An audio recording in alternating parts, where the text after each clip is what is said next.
এমন সবুজ শ্যামল মনোরম পরিবেশে মানুষ প্রকৃত শান্তি খুঁজে পায়। আসসালামু আলাইকুম everyone, welcome back to my channel. আমি লিলি, আর লিলিস ফ্যামিলিতে আপনাদের সবাইকে ওয়েলকাম জানাচ্ছি আরেকটা ডেইলি লাইফস্টাইল ব্লগ ভিডিও নিয়ে।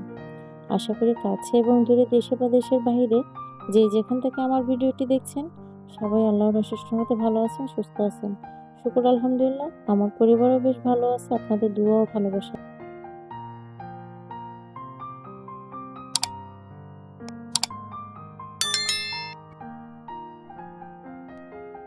আমরা যারা মেয়েরা সংসার জীবনে পা রেখেছি তাদের আমার মতো আমি মনে করি একই অবস্থা। তো আমরা যারা সংসার করতেছি বা সংসারে জয়েন্ট হয়ে গেছি তাদের কিন্তু সকাল দুপুর আর বিকাল বলতে বা সন্ধ্যা রাত বলতে কোনো সময় থাকে না। শুধু সময় থাকে আর চিন্তায় এটা থাকে যে কিভাবে সংসার সামলানো যাবে, বা যে আমার রিলেটিভ বা আমার পরিবারের যে সদস্যরা আছে তাদেরকে কিভাবে খুশি করা যায় বা কিভাবে তাদের যত্ন নেওয়া যায়, কিভাবে করলে তারা সবসময় ভালো থাকবে বা খুশ মেজাজে থাকবে। সেই চিন্তাগুলো কিন্তু আমাদের মাথায় সবসময় কাজ করে। তো এই চিন্তা নিয়ে হচ্ছে আমাদের প্রত্যেকটা সকাল শুরু হয় আর প্রত্যেকটা আ দিন এভাবেই কেটে যায়। তো আজকে হচ্ছে গিয়ে সকালে অফ ক্যামেরাতে চা নাস্তা খাওয়ার পরে হচ্ছে গিয়ে আমি রান্নাবান্নাটা শুরু করে দিলাম। এরপর হচ্ছে রান্নাবান্না সারার পরে হচ্ছে আমি আদার্স কাজ করব। এখানে হচ্ছে আমি নারকেল বাটা দিয়ে ডিম রান্না করতেছি। তো এই রেসিপিটা হচ্ছে একটু কম ঝাল দেওয়ার কারণে আমার বাচ্চারা খুবই পছন্দ করে। তো এটা হচ্ছে গিয়ে আমি আয়েশা আপু থেকে শিখছিলাম রেসিপিটা। তো বেশ কয়েকবার করাতে দেখছি ওরা বেশ পছন্দ করে। তো আমি অনায়াসে সবসময় ট্রাই করার চেষ্টা করি। আর এরপরে হচ্ছে গিয়ে রান্নাটা বসায় দেওয়ার পর আমি হচ্ছে এই যে আমার কিচেনের যে এই যে টাইলসের কর্নার এরিয়াটা আছে এগুলো হচ্ছে একটু পরিষ্কার করে নিব। তো এই কর্নার এরিয়াগুলো কিন্তু কয়েকদিন পর পর দেখা যায় যে একটু বেশি ময়লা বা কালো সেতসেতে ভাব চলে আসে। তো এই জন্য হচ্ছে আমি এই যে কর্নার এরিয়াটাতে এই রান্নাটা শুরু করার আগে হচ্ছে কিছুটা মেডিসিন দিয়ে রাখছিলাম। তো মেডিসিন হচ্ছে গিয়ে যেটা দিছি সেটা হচ্ছে টাইলস পরিষ্কার করার মেডিসিন দিয়ে রাখছি। আর এখন হচ্ছে এটা আমি ঘষে মেজে পরিষ্কার করে নিচ্ছি। আর এরপরে এই যে আমি আমার রাইস কুকারটা একটু মুছে নিব। এই রাইস কুকারটার বয়স হচ্ছে দীর্ঘ ৬ বছর। তো একা হাতে ব্যবহার বলতে পারেন বা যত্ন করে রাখার কারণে হচ্ছে বেশ কিছুদিনই মানে বেশ কয়েকটা বছর খুব ভালোভাবেই কাটলো রাইস কুকারটার সাথে আমার। তো এটা হচ্ছে গিয়ে এখনো বেশ ভালোই আছে।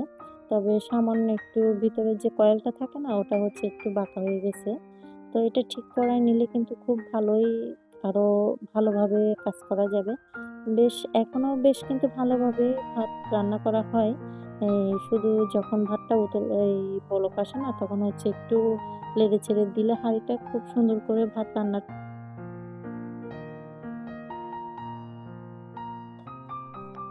তো তারপর হচ্ছে গিয়ে আমি এই পাশের এরিয়াটা একটু মুছে নিচ্ছিলাম। মানে অপর সাইডের যে কর্নারটা থাকে এই কর্নারটাও একটু ভালোভাবে পরিষ্কার করে নিচ্ছি।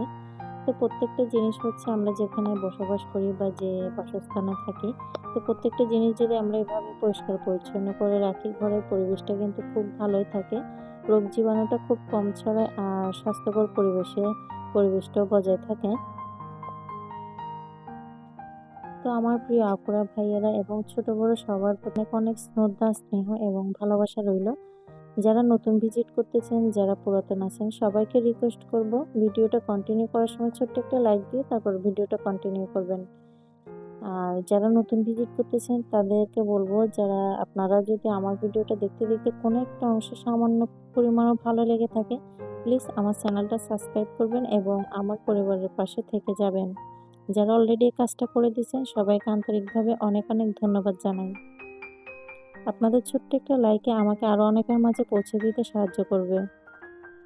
তো এটা হচ্ছে দুপুরের পরের অংশ, মানে খাওয়া দাওয়ার পরে হচ্ছে বসে বসে একটা আপুর ভিডিও দেখতেছিলাম। এই অংশটা শেয়ার করার উদ্দেশ্য হচ্ছে এটাই যে অনেকে মনে করে যে আমি আপুদের ভিডিও দেখি না, আসলে আমি সবসময় টিভিতে কন্টিনিউ করি। তো সেই জন্য হচ্ছে যখন টিভিতে দেখি তখন সবার কমেন্ট বক্সে হচ্ছে কমেন্ট করা হয় না। তো এরপরে হচ্ছে দুপুর গড়িয়ে বিকাল আর বিকাল গড়িয়ে সন্ধ্যা নেমে এলো আর রাতের আকাশেও চাঁদ উঁকি দিল।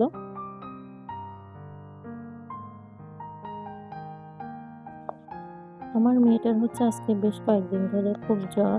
ও হচ্ছে কোনো কিছু খাচ্ছে না। তো সেজন্য হচ্ছে আমার আম্মা ওর জন্য মিষ্টি আনাইছিল। তো সেগুলাই হচ্ছে খাওয়া হচ্ছিল। আর এরপরে হচ্ছে গিয়ে আমি কিছুটা আলু ভাজি করে রাখছিলাম সকালে পরোটা দিয়ে খাওয়ার জন্য। কারণ আমার বড় ছেলে আলু ভাজা ছাড়া পরোটা খাইতে চায় না। এরপরে হচ্ছে মেয়ের জ্বরটা অনেকটা ছেড়ে দিছে, তো একটা পাতলা কাপড় পরাই দিছে আর একটা ডিম পোস্ট করে দিছে ওকে খাওয়ার জন্য। ও হচ্ছে খাচ্ছিল।